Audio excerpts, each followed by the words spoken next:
Hello everyone, my name is Alex and in today's video we're going to talk about the conditionals. Now, as I said in another video before, this is the second part of the conditionals in which we're going to talk about the second and the third conditional, which embodies the unlikely situations. As it was stated before, well, we're going to have to start with the structure of these conditionals because, as I said with the other conditionals, it's actually the same. The structure consists in two clauses, the if clause and the main clause. If you start your sentence with the main clause, a comma isn't necessary, but instead, if you started with the if clause, you need to use a comma to separate the two sentences.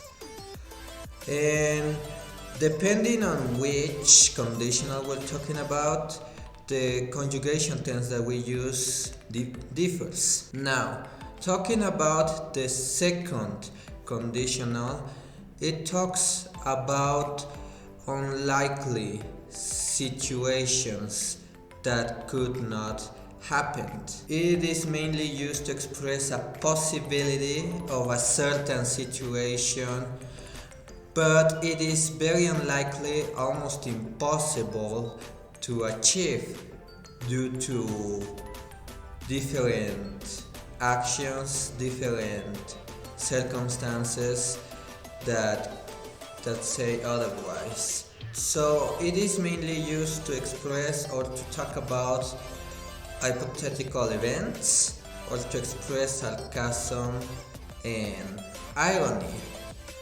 For example, if there was a fire, it would be impossible to escape. Something that I almost forgot, thank God I didn't, is that the conjugation tense that we use the simple past in the if clause, and we use the modal verb would plus the infinitive plus the base form, basically, in the main clause. As I said in this example, if there was a fire, it would be impossible to escape this place. Right now there is no fire, but it's a possibility that may or may not happen, but if it did happen, there's no way we could get out of here. Another one, I wouldn't have a car if I live in the city. Right now, I'm in a situation that I don't live in the city. But if I live, I wouldn't need a car in any case. Now, when we are talking about the third conditional, it is unlikely as well, but this one it differs from the other one because the other one expresses a possibility, something that might happen, but in this case with the third conditional it is something that is not going to happen no matter what you do, because it expresses actions that we wished we could have done in the past, but unfortunately it's not able to happen in the present. So it is mainly used to express regrets about past actions. And in the structure we use the past perfect simple in the if clause, and we use the modal would plus the auxiliary have plus the past participle of the verb in the main clause. For example, if you had come to class more often, you would have passed the test.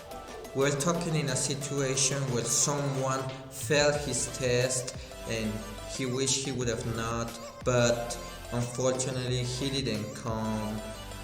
hadn't come to class more often, so he had no idea how to answer, the questions in the test.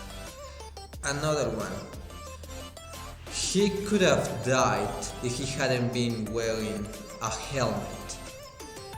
In this situation, we're talking about a past action that if something, this is not mainly a regret, but it is talking about an action that is not going to happen now because something didn't happen in the past.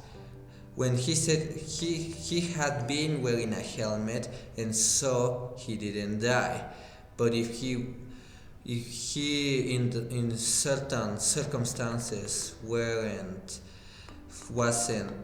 wearing a helmet, he would have died. So that's the main thing about it. So basically, that was everything that I have to say about the conditionals, all the conditionals, the likely and unlikely situations. So without that being said, goodbye.